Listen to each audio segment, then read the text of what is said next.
Assalamualaikum warahmatullahi wabarakatuh. Perkenalkan, nama saya Aditya Dito Aditama dengan NIM 200205001 dari kelas 20A1. Di sini saya akan menjelaskan tentang sistem urinaria. Tanpa basa-basi, langsung saja kita ke materi.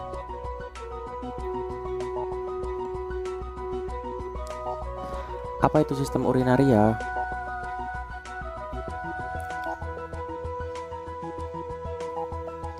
Mari kita pelajari bersama.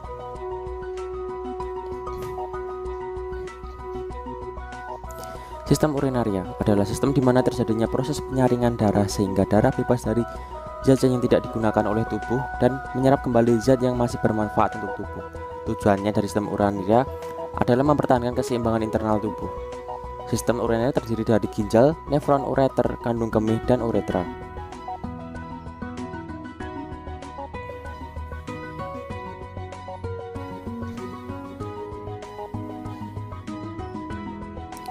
Ginjal. Ini adalah gambar dari ginjal. Ginjal memiliki bentuk seperti kaca.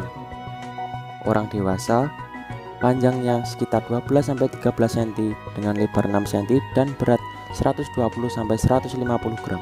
Terdapat dua ginjal pada setiap tubuh manusia. Ginjal terletak di sisi kanan dan kiri bawah tulang rusuk bagian belakang.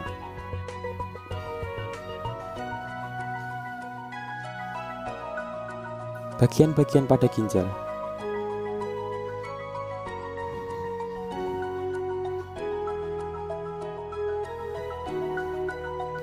Berikut adalah bagian-bagian dari ginjal.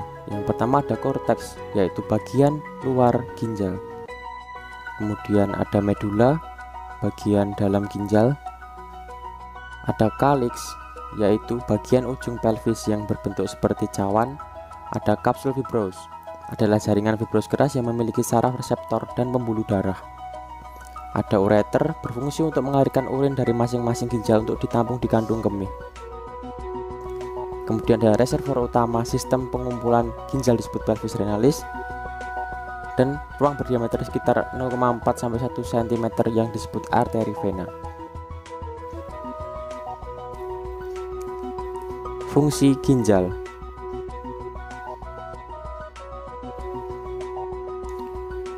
Berikut adalah fungsi ginjal. Yang pertama, mengatur volume air dalam tubuh. Yang kedua, ekskresi sisa hasil metabolisme. Yang ketiga, fungsi hormonal dan metabolisme. Yang keempat, membentuk hormon dihidroksikolekalsiferol.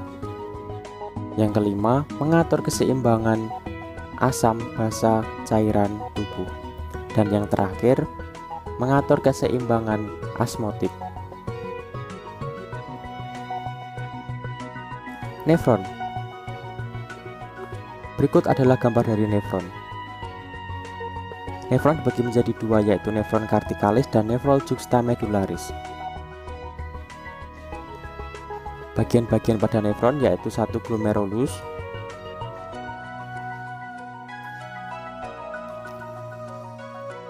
berfungsi sebagai tempat filtrasi sebagian air dan zat yang terlalu dari darah. Yang kedua ada kapsula Bowman, bagian dari tubulus yang melingkupi glomerulus untuk mengeluarkan cairan yang difiltrasi dan oleh kapiler glomerulus. Dan yang ketiga ada tubulus.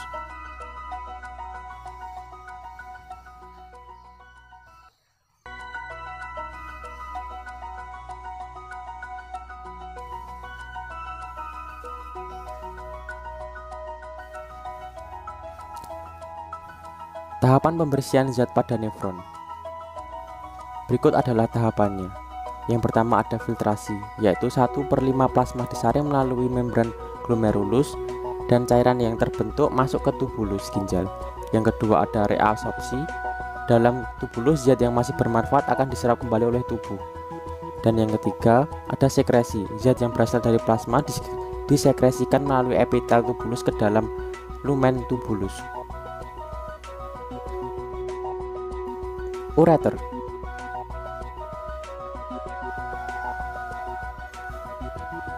Berikut adalah gambar dari ureter. Ureter adalah tabung atau saluran yang menghubungkan ginjal dengan kantung kemih. Ureter merupakan lanjutan pelvis renal menuju distal dan bermuara pada vesika urinaria. Panjangnya sekitar 25-30 cm. Persarafan ureter oleh plexus hypogastricus inferior melalui neuron simpatis, terdiri dari dua bagian, pes abdominalis dan pes pelvina. Lapisan dinding ureter terdiri dari lapisan luar dan lapisan dalam. Kantung kemih. Berikut adalah gambarnya.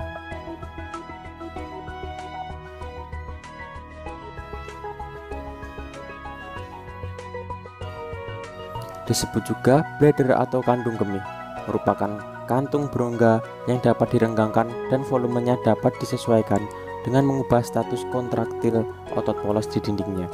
Mempunyai fungsi sebagai reservoir urin 200-400 cc.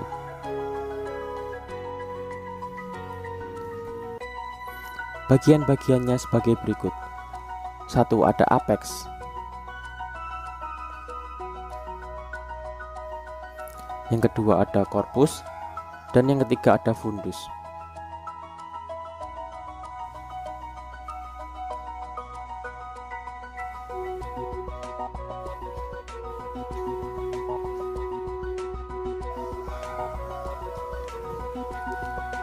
Organ berikutnya adalah uretra. Berikut adalah gambar dari uretra.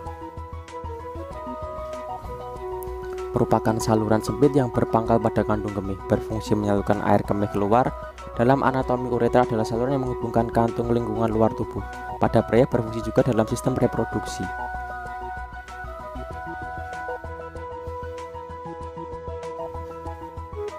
Uretra pada pria.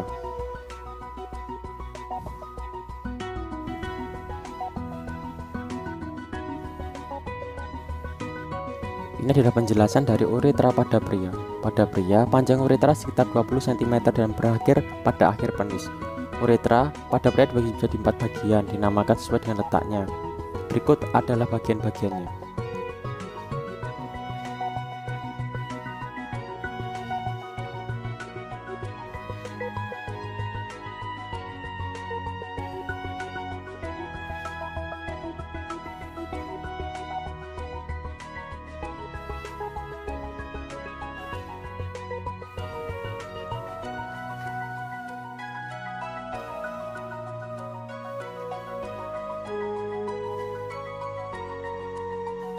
Uretra pada wanita.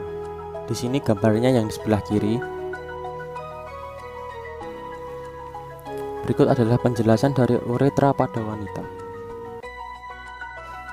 Pada wanita, panjang uretra sekitar 2,5-4 cm. Pria memiliki uretra yang lebih panjang dari wanita, artinya wanita lebih beresiko terkena infeksi saluran kemih daripada seorang pria. Patologi pada sistem urinaria.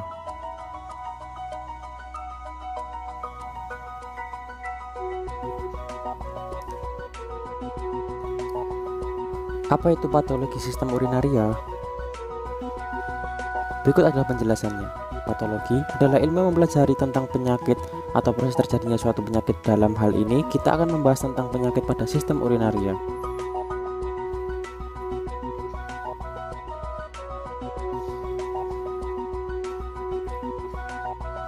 Lalu, apa saja penyebabnya?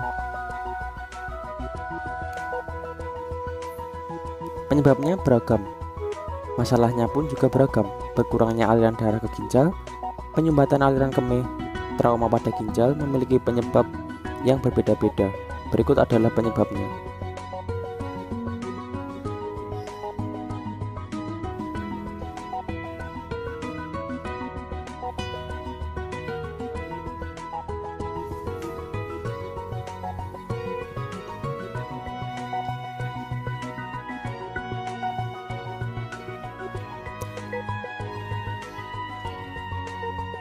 Apa saja contoh penyakitnya?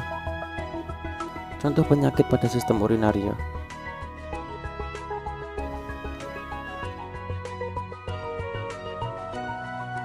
Ada glomerulonefritis, ada hidronefrosis, kemudian ada sistitis, yang keempat ada uretritis, kemudian ada gagal ginjal, dan yang terakhir ada ISK atau infeksi saluran kemih.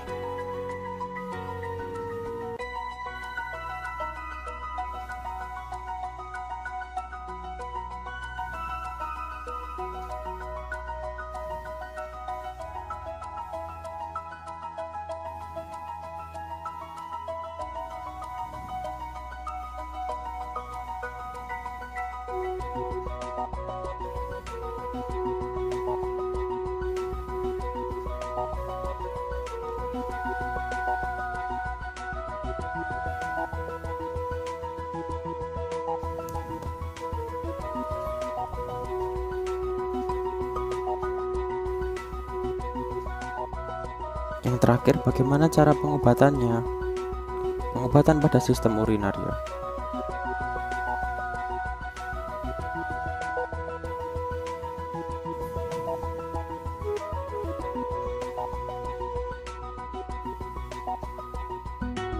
Yang pertama, hindari obat-obatan nephrotoksik.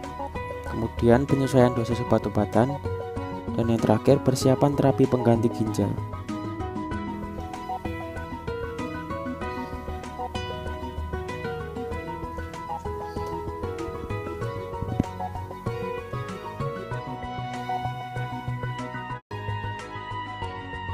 Terima kasih atas perhatiannya. Sekian, wassalamualaikum warahmatullahi wabarakatuh.